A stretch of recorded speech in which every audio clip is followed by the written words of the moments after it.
Hi, ಎಲ್ರಿಗೂ ನಮಸ್ಕಾರ. ನಾವಿವತ್ತು ಕಾಣ್ತಿದ್ದದಿದೆ ಚಿತ್ರದುರ್ಗದ ಕಲ್ಲಿನ ಕೋಟೆ. ಚಿತ್ರದುರ್ಗದ ಕಲ್ಲಿನ ಕೋಟೆ ಅಂದ್ರೆ ಕೂಡ ನಮ್ಗೆ ಫಸ್ಟ್ ನೆನಪಾಗ್ದು ಒನಕೆ ಓಬವ್ವನ ಕತೆ ಕಾಣಿ. ಇದನ್ನೆಲ್ಲ ನಾವು ಪುಸ್ತಕದೆಲ್ಲ ಓದಿರುತ್ತೆ, ಆದ್ರೆ ನಾವು ಎಲ್ಲಿ ಡೈರೆಕ್ಟ್ ಆಗಿ ಬಂದು ಅದ್ರ ಬಗ್ಗೆ ತಿಳ್ಕೊಂಡ್ ಸಾಹಸ ನಾವು ಮಾಡುವ. ಮತ್ತೆ ಅಂತ ಅಂದರೆ ಅಲ್ಲಿಂದ ಸ್ವಲ್ಪ ದೂರ ಅಂದರೆ ಒಂದು 3 ಗಂಟೆ ಜರ್ನಿ ಮಾಡಿದ್ರೆ ಈಗಿನ ಬಳ್ಳಾರಿ ಜಿಲ್ಲೆ ಅಂದರೆ ಮೊದಲಿನ ಕಾಲ ವಿಜಯನಗರ ಸಾಮ್ರಾಜ್ಯದ ರಾಜಧಾನಿ ಆಯಿತು ಹಂಪಿ. ಇಲ್ಲಿಗೂ ಹೋಗಿ ಇಲ್ಲಿರುವ ಜಾಗದ ಬಗ್ಗೆ ಎಲ್ಲ ತಿಳ್ಕೊಂಡು ಸಾಹಸ ನಾವು ಮಾಡೋದು. ನಮ್ಗೆ ಎಷ್ಟು ಗೊತ್ತಿತ್ತು ಅಷ್ಟು ಕಲ್ತು ಹಂಗಾರೆ ಹೊರಡಲ್ಲ.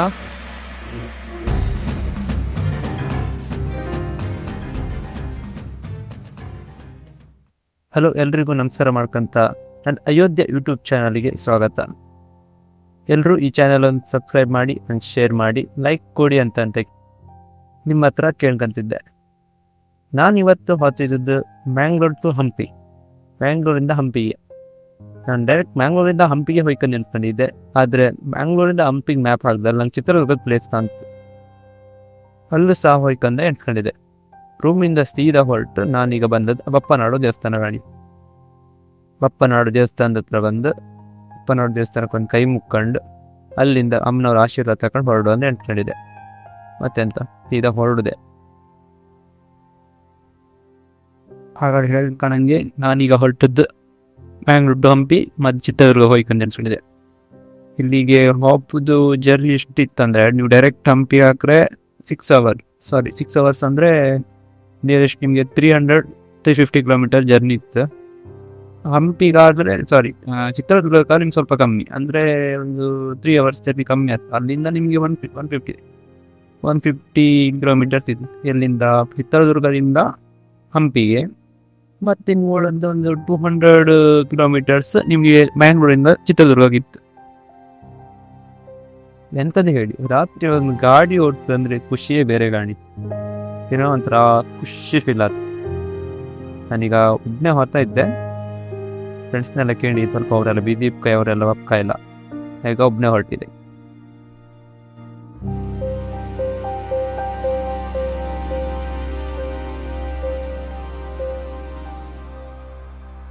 ನನ್ನ ನೆಕ್ಸ್ಟ್ ಸ್ಟಾಪ್ ಬಂದು ಸೋಮೇಶ್ವರ ಗಾಡಿ. ಇದೇ ಸೋಮೇಶ್ವರ ಅಂದರೆ ಆಗುಂಬೆ ಘಾಟಿ ಕೆಳಗೆ. ಅಲ್ಲಿ ದೇವ್ರಿಗೆ ಒಂದು ಟೈಮ್ ಮುಕ್ಕೊಂಡು ಹೋಗ್ಕೊಂಡು ಹೇಳಿ ಅಲ್ಲಿಂದ ಹೊರಟದ್ದೆ. ಟೈಮ್ ಮುಕ್ಕೊಂಡು ಹೊರಟದ್ದು. ಮತ್ತೆಂತ ತಡ ಮಾಡೋದು, ಹೊರಡುವಲ್ಲ ಸೀದಾ ಆಗುಂಬೆ ಘಾಟಿ. ಆಗುಂಬೆ ಘಾಟಿನಂದರೆ ನಮಗೆಲ್ಲ ತಿರುಗಿ ಅಭ್ಯಾಸ ಇತ್ತು, ಹಂಗಾಗಿ ನಾ ರಾತ್ರಿ ಹೊರಡೋಕ್ಕೆಲ್ಲ ಹೊರಟಿದ್ದೆ. ನಿಮಗೆಲ್ಲ ತಿರುಗಿ ಅಭ್ಯಾಸ ಇತ್ತು, ನೈಟ್ ಗಾಡಿ ಓಡಿಸಿ ಅಭ್ಯಾಸ ಇತ್ತು ಅಂತ ಇದ್ರೆ ಮಾತ್ರ ನೀವು ನೈಟ್ ಎಲ್ಲ ಒಬ್ರೊಬ್ಬರೇ ಬನ್ನಿ. ರಾತ್ರಿ ಎಲ್ಲ ನಿದ್ರೆ ಬಿಟ್ಟು ಗಾಡಿ ಓಡಿಸೋದೆಲ್ಲ ಅಂದರೆ ಅಷ್ಟು ಸುಲಭ ಅಲ್ಲ ಗಾಡಿ. ಅಂದರೆ ನಾವು ಡೈಲಿ ಅಂದ್ಕೊಂಡಿರುತ್ತೆ, ಕೆಲವು ದಿವಸ ಅಂದರೆ ಕೆಲವು ಟ್ರಿಪ್ಪಿಗೆ ಹೋಯ್ಕಂದ್ರೆ ಪ್ಲ್ಯಾನಿಂಗ್ ಎಲ್ಲ ಇರುತ್ತೆ, ಆದರೂ ಗಾಡಿ ಓಡಿಸೋದಂದ್ರೆ ಸ್ವಲ್ಪ ಜಾಗ್ರತೆ ಇರ್ಕೊಳ್ಳಿ. ಹೇಳ್ತಕ್ಕೆ ಅಂತ ಒಳಗಾಯ ಹೋಯ್ತು ಗಾಡಿ. ಕರೆಕ್ಟ್ ನಾನೀಗ ಶಿವಮೊಗ್ಗ ಡಿಸ್ಟಿಕ್ ಬಂದಿದೆ. ಕಾಣಿ ಎಷ್ಟು ಚಂದ ಅಲ್ಲ ನೇಚರ್. ಸೂರ್ಯ ಕಾಣಿ ನಮಗೆ ಹೆಡ್ಲೈಟ್ ಆಗ್ತದೆ. ಇದನ್ನೆಲ್ಲ ನಾವು ಸಿಟಿ ಬತ್ತಿದ್ದವರಿಗೆ ಅಪರೂಪ.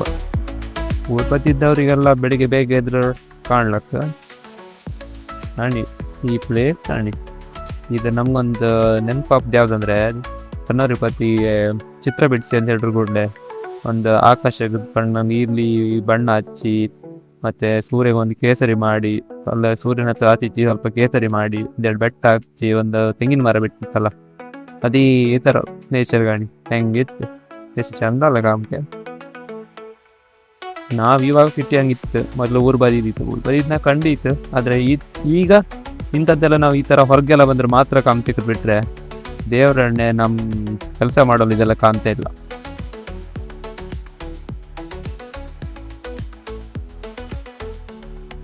ಅಂತೂ ಚಿತ್ರದುರ್ಗಕ್ಕೆ ಬಂದೆ ಗಾಣಿ.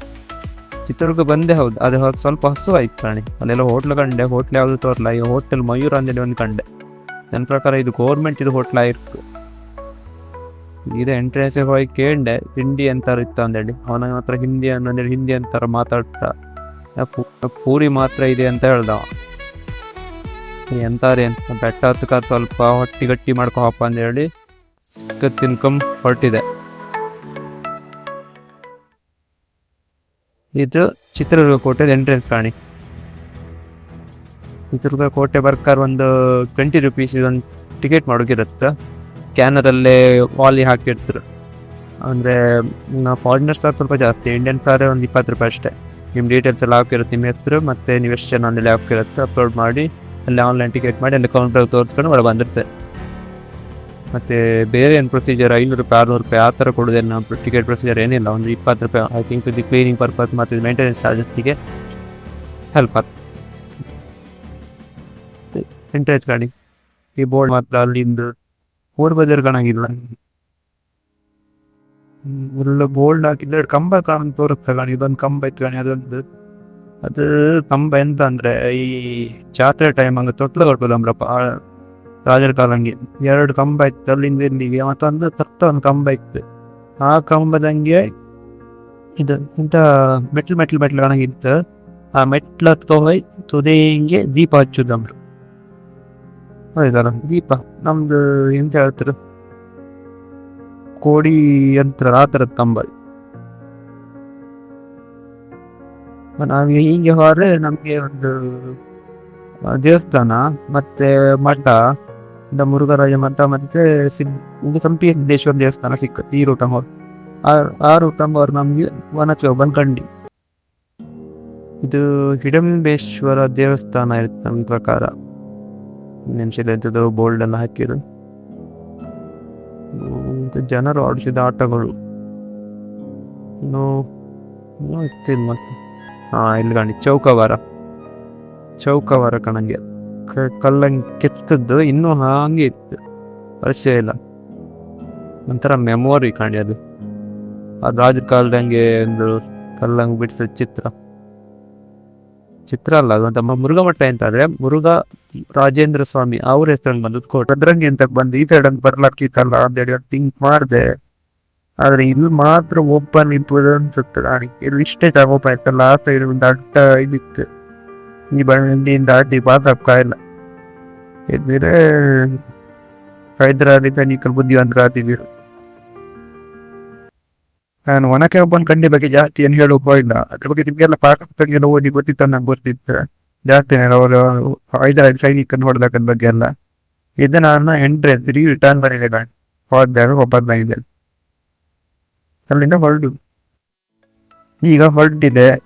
ನಾನು ಇನ್ನು ಹಬ್ಬದ ಹಂಪಿ ಗೊತ್ತಿತ್ತಲ್ಲ, ಮೊದಲೇ ಹೇಳ್ದಂಗೆ ನನ್ನ ಪ್ರಯಾಣ ಇದ್ದದ್ದು ಫಸ್ಟಿಗೆ ಮಂಗಳೂರಿಂದ ಹಂಪಿ ಅಂತೇಳಿ. ಆದರೂ ನಾನು ಹೊತ್ತಿದ್ದಾಗ ಚಿತ್ರದುರ್ಗ ಪಾಸ್ ಆಗಿ ಹೋಗ್ಬೋದಿನಿಂದ, ಹಾಗಾಗಿ ನಾನು ಈ ಚಿತ್ರದುರ್ಗ ಕೋಟೆ ವಿಸಿಟ್ ಮಾಡುತ್ತೆ.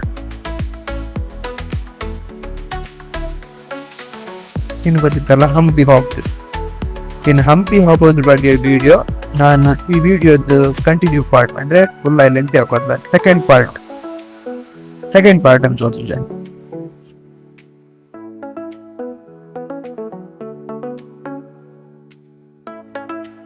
ಹಂಗ ಪಾರ್ಟ್ 2 ಅಂತ ಸಿಗ್ತದೆ ಅಕ್ಕ.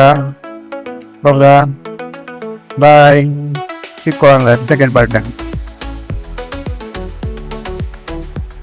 ಹಾಯ್ ಮರ್ತೇ ಹೋಯ್ತು ಗಾಡಿ ಎಂಟದೇ ಇಲ್ಲಿ